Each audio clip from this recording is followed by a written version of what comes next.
Aklat po ng Lucas 24. So, basahin po muna natin. Sabi dito, maaga-maaga pa ng araw ng linggo. Sunday, sabi dito. Ang mga babae ay nagbalik sa libingan, dala ang mga pabangong inihanda nila. Nang dumating sila doon, nakita nilang naigulong na ang batong nakatakip sa libingan.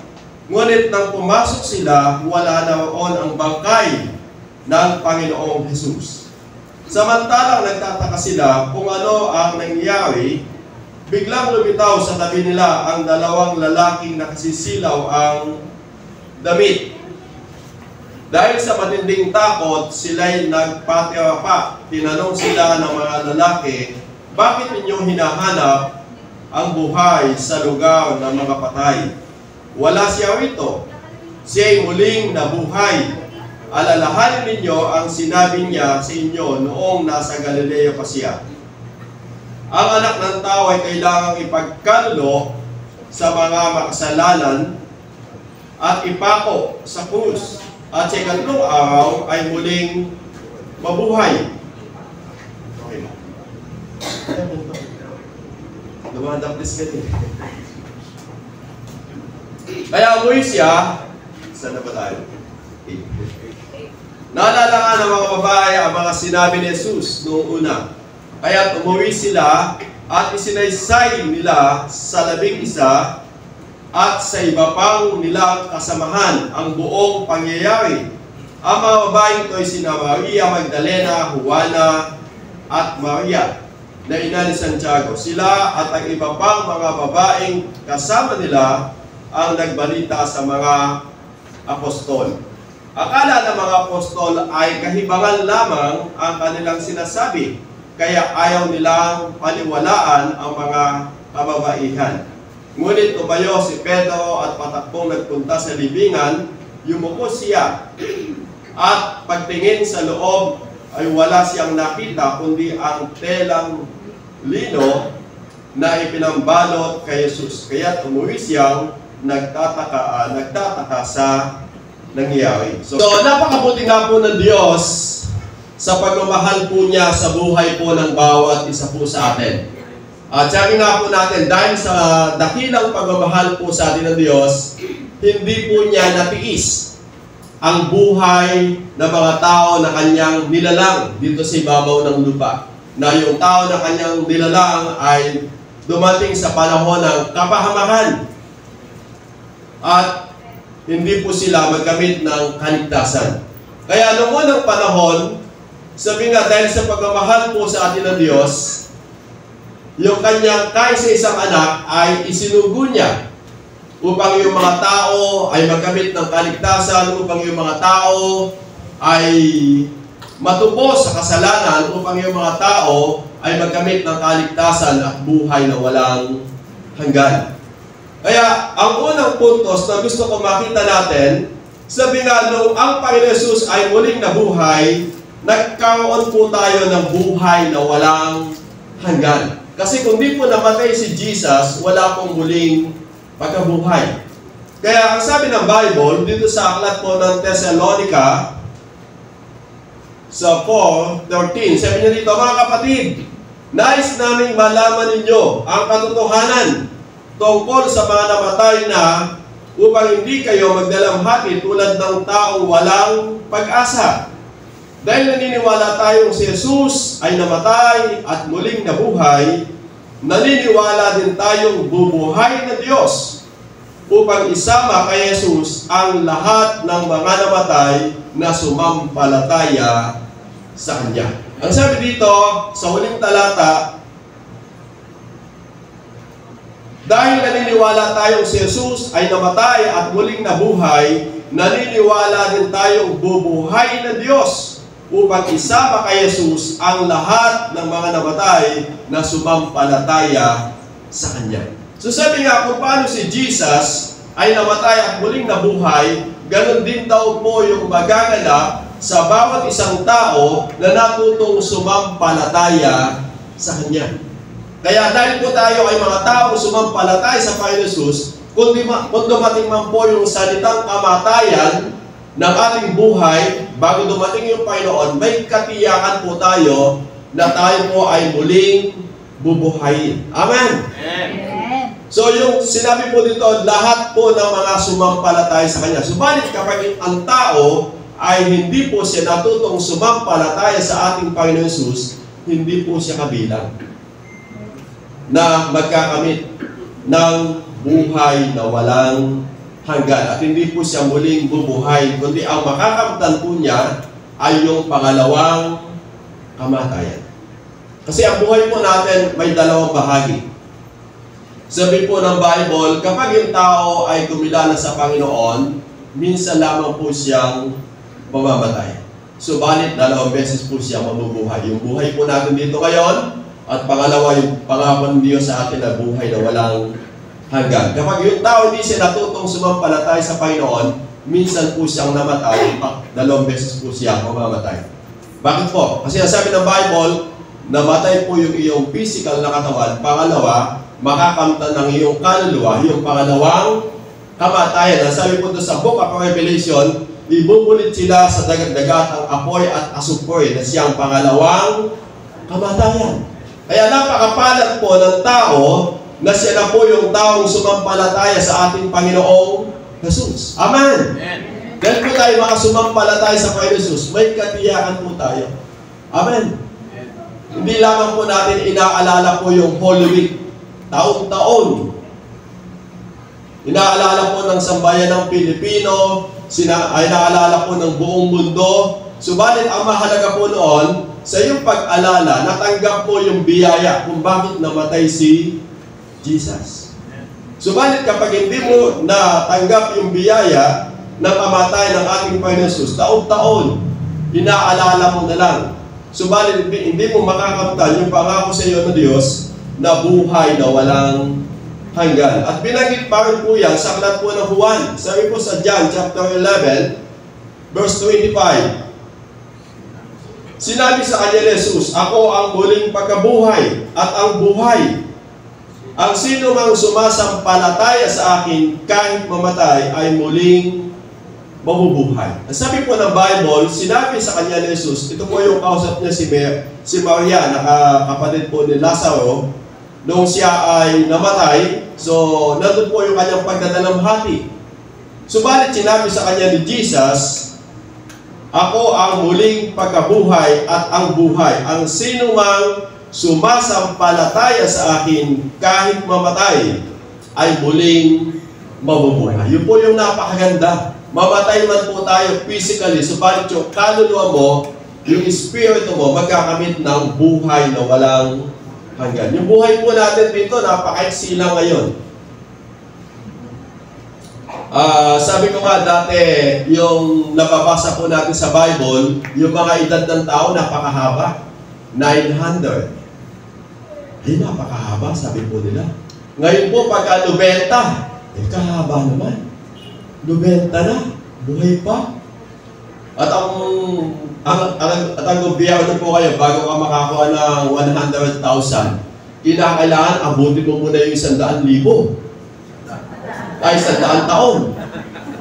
Diba? Bago makuha yung 100,000, kinakailangan mo muna ng 100 taon. Palagay nyo kaya, abutin po natin yung 100 years. Di ba nga po, nagpipray pa ng 120. Sabi po ng mga, alam niyo po, sabi po ng mga doktor, yung pong doktor lang ito sabi niya, kung mananalangin kayo ng mahabang taon, halimbawa, 100, mag-ipon kayo ng mas, sabihin natin pinakamali, 3 milyon. Bakit? Palagay nyo ba, sa edad nyo ngayon, wala po kayong nakakandaman sakit. Lalo na kapag umedad ka na ng 40, 50. Laging, pagka yung tao na 50 na, hanggang 60, ang kwentuhan, gano'ng madami yung iniinom kong gamot. Diba yung maintenance mo? Tapos pag-prepare ka ng 100, abay, kinakailangan marami kang ipon, di ba?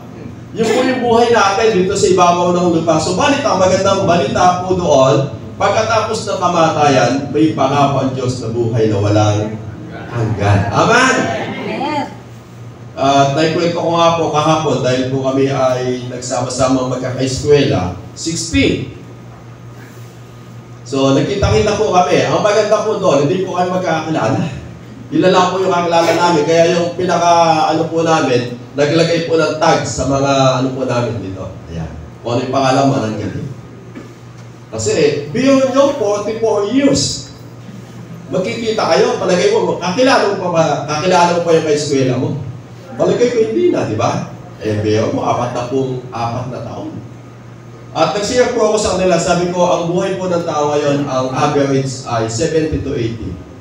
Nakatingin po silang ganun. Sabi ko, sino po kako dito yung pinakamay edad? 65, isa lang. Sabi ko, kung bibigyan ka ng Diyos ng 80, ilang taon na lang? 15. Palagay niyo, mahaba po yung 15 years. Yun sila. Yun nga kung ano natin ngayon, na. Matatapos na po itong na to. March, April na po. Yung isang 3 buwan, tapos na. Ganun po kabilis. At ang sabi ko nga po sa kanila, ang buhay po natin ay 70 to 80 na lang. Kasi yun po talaga yung namin yung level po namin. Yung po sila po Norma, saka si Bapang Angel, so 80 pa rin po yan, mahigit.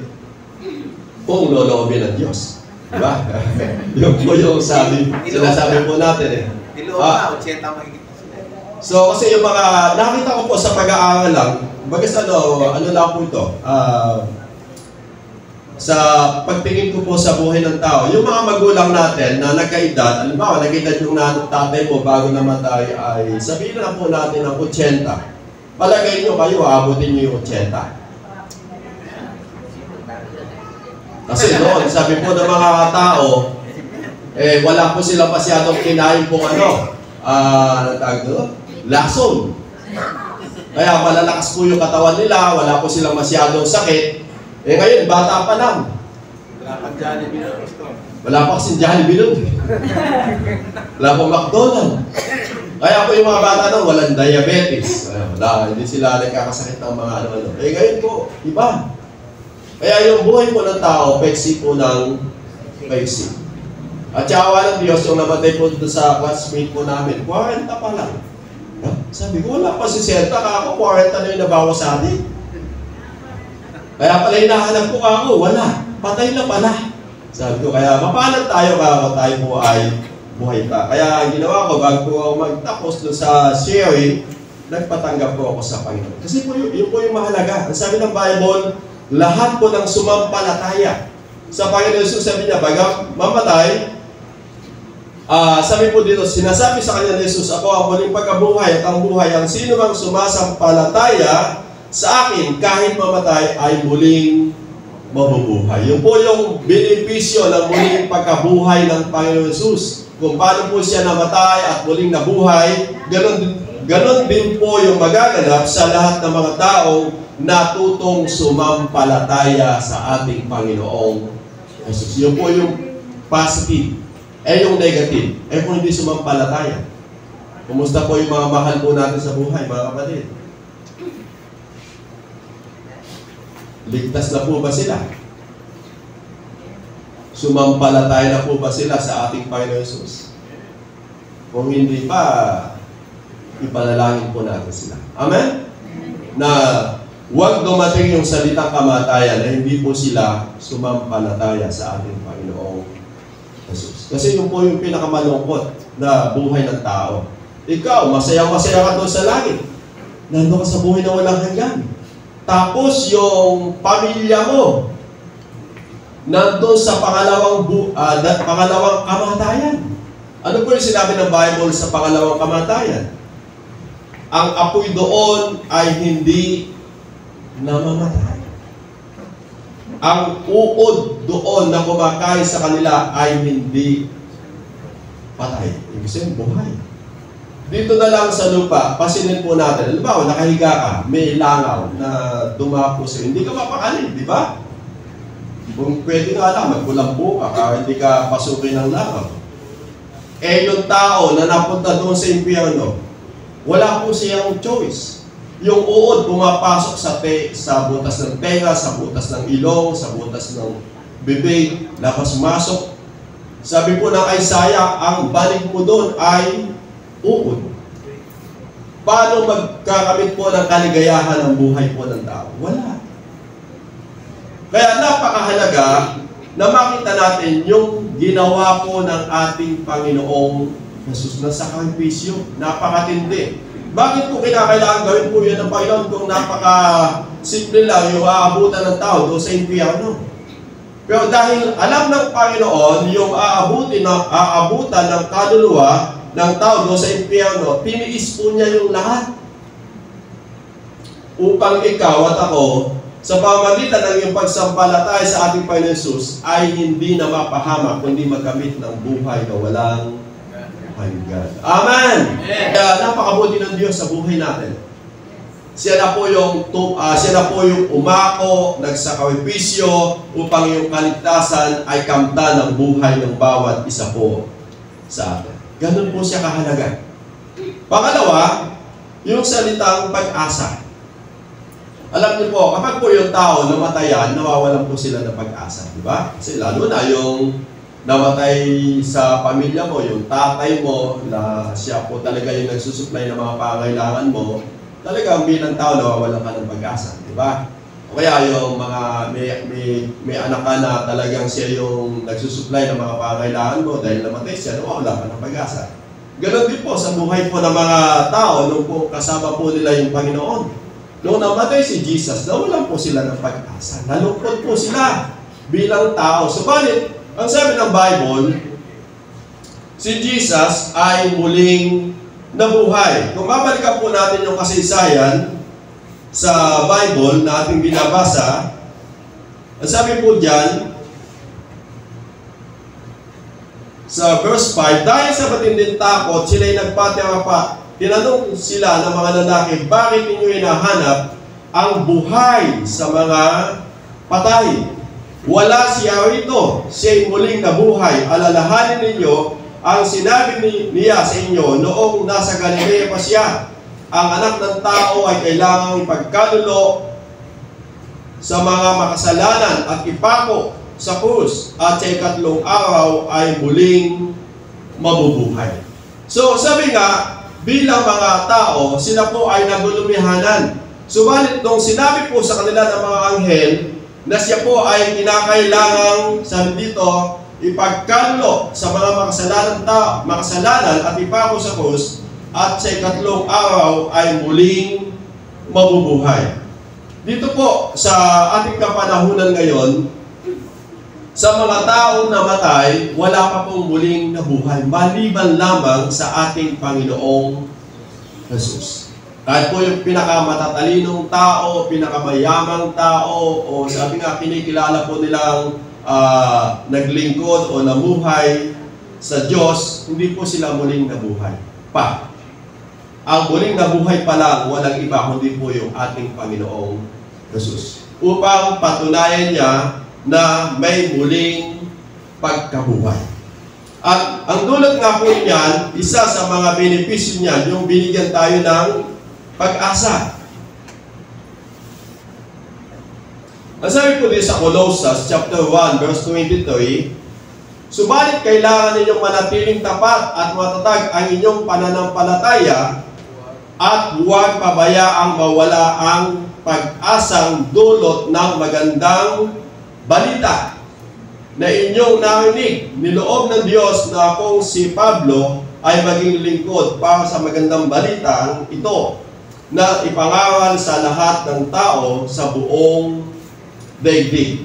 So, ulitin ko lang, sabi dito, subalit kailangan ninyong manatiling tapat at matatag sa inyong pananampalataya at huwag mawawala ng pag-asa.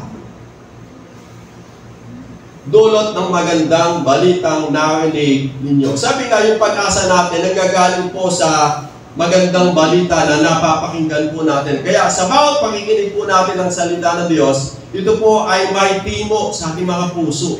Dahil ito po ay nagbibigay ng pag-asa sa buhay po natin. Amen? Amen. Kasi yung sinabi po ng tao, kung minsan hindi po siya 100%. Subalit kapag sinabi ng salita ng Diyos, ito po ay 100%. Na pwede mo talagang panghawakan na matibay na iyong maging pag-asa ng iyong buhay. Kaya sa aklat po ng Jeremiah, sabi niya doon, mapalad ang taong ang pag-asa ay ang Panginoon. So sa buhay po na to, ang pinakamatibay na pag-asa ng tao, walang iba kundi po yung Panginoon. Kasi lahat ng bagay dito sa ibabaw po ng lupa ay pawang naluluma at nawawala. Hindi mo pwede maging pag-asa yung kayamanan mo kasi yan, pwedeng mawala yan sa isang iglap. Hindi mo pwedeng maging pag-asa yung kalakasan mo. Baka biglang humina yung kalakasan mo. Di ba? Yung katalinuhan. Yung iba sa sobrang pagtitiwala sa katalinuhan, nawawalan po siya ng katalinuhan. Di ba? Yung iba naman sa mga mahal sa buhay. So, nandun yung tiwala niya doon sa kanyang mahal sa buhay na nagpapadala sa kanya buwan-buwan. Pero nung dumating yung COVID, nagkabaligtad. Yung mga nasa Pilipinas ang nagpapadala doon sa ibang bansa dahil nawalan din sila ng hanap buhay. So, sabi nga, ang pinakamatibay na pag-asa ng tao, walang iba kundi po yung Panginoon sa pamamagitan ng kanyang mga salita. Kaya sabi dito ni Apostol Pablo, subalit kailangan ninyong manatiling tapat at matatag ang inyong pananampalataya at huwag pabayaan mawala ang pag-asang dulot ng magandang balita. Huwag po natin hayaan na mawala. Sabi nga, ang pag-asa. Kaya lagi natin napapakinggan, habang may buhay, may pag-asa. Amen. So yung buhay po ng tao, may panahon talaga na madilim, may panahon na maliwanag, may panahon na sabihin po natin makulimlim, may panahon na umuulan. Yun po yung buhay natin.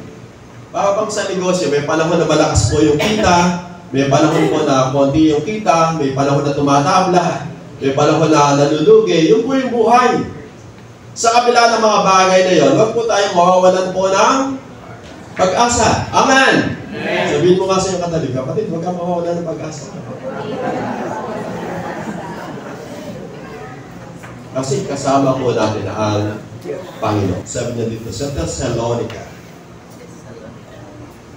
1:3, sabi niya dyan, naalala namin sa harapan ng ating Diyos at Ama ang inyong gawa dahil sa inyong pananampalataya, ang inyong pagpapagal dahil sa inyong pag-ibig at ang inyong pagtitiis dahil sa inyong pag-asa sa ating Panginoong Jesucristo. Sabi nga yung pag-asa po natin ay sa ating Panginoong Jesucristo. Yun po yung pinakamatibay na pag-asa ng buhay natin. Yun po ba kapag may kabigatan ka sa buhay mo, may mga alalahanin ka sa buhay mo, yun po bang tumitingala ka sa langit at sinasabi mo, Panginoon, ito po yung sitwasyon ko, ito yung kalagayan ko, tulungan niyo po ako. Kasi yung tao, may limitasyon po yung kakayahan po niya makatulong sa buhay natin. Subalit yung Panginoon, ang sabi nga natin lagi, sa Diyos walang imposible. Lahat ng bagay na imposible sa Kanya ay posible. Kaya napakahalaga na siya po yung ating maging pag-asa ng ating mga buhay. Madaming mga tao, sabi ko nga dahil hindi nila alam yung totoong pag-asa ng buhay, nawawalan po sila ng pag-asa. Kasi halimbawa, yung pag-asa mo doon nga po sa hanap buhay, biglang nawala yung hanap buhay, nawawala ka ng pag-asa. Pero kapag ang pag-asa mo ay sa Panginoon Jesus, hindi ka mawawala ng pag-asa. Lagi sinasabi ng Bible, kung naibigay ng Diyos yung buhay mo, kaya ibigay ng Diyos yung ikabubuhay mo. Kung naibigay ng Diyos yung katawan mo, kaya ibigay ng Diyos yung pangangailangan mo. O isusot mo. Sabi ng Bible. Kaya napakalaga na alam po natin yung salita ng Diyos, alam po natin yung mga pangako ng Diyos sa pamagitan po ng ating Panginoong Jesus. Kaya huwag po tayong mawawalan po ng pag-asa. Sabi nga ng amin kanina, sulihanin man ay dumating. Mananatili. At mananatili po tayo sa Panginoon. Amen? Amen. Sa panahon po natin ngayon, pabago-bago po yung takbo ng panahon. Amen. At na-share ko nga po nung last Friday, hindi po yung Friday po na yan, nung last Friday, umattend po ako ng meeting na nandun po yung pag-asa. Nagsabi po siya, wala na pong ulan. Ang ulan po ay sa July na. Sabi niya, ha? Sabi niya, El Nino ka ako talaga. Wala nang ulan. Tapos ilang araw, umulan. Dalawang sunod pa na napakalakas. Tapos, nag-ano po ako doon sa Facebook, kahit po pala doon sa Maynila, umuulan. At yung mga tao na nangangailangan po ng tubig dito sa amin, ang plano po nila ay magpugpog para magkatubig. Ngayon po iba, nagpugpog para lumabas po yung tubig. Sabi nga po ng pasyal namin, sabi ko, pasyal, kumusta na ka? Kalakas ng tubig. Oo nga, ka. Sabi niya, gusto, bumaha, lumubog. Doon sa pila. So, yun po yung panahon natin. Hindi natin, sabi ko nga yung tao, mayroon po silang sinasabi. Subalit, lagi natin sinasabi, yung pag-asa ay sa Panginoon. Huwag po tayo mawawala ng pag-asa. Ano man po yung sitwasyon ng buhay mo ngayon, huwag kang mawawala ng pag-asa. Amen! Amen! Sabi nga po ng iba, yung buhay daw po, kagaya daw po ng gulong ng palad. Nakapanood po ba kayo noon? Yung unang panahon, yung mga bata, hindi na po alam yun eh. May pinakikinggan po tayo noon eh, di ba? Gulong ng palad ang buhay. So, huwag kang mawawalan. Halimbawa, nasa baba ka kayo, gumulong yung umaga. Di ba? So, huwag po tayo mawawalan po ng pag-asa sa Panginoon. Okay, pangatlo. Yan. Sabi doon, magkaroon ng katugunan magkaroon ng katugunan sa lahat. Naniniwala po ba kayo nung muling nabuhay yung Panginoon Jesus, binigyan na po tayo ng katugunan sa lahat ng bagay. Sabi nga po doon ay tinapos na po ng Panginoon yung lahat ng bagay.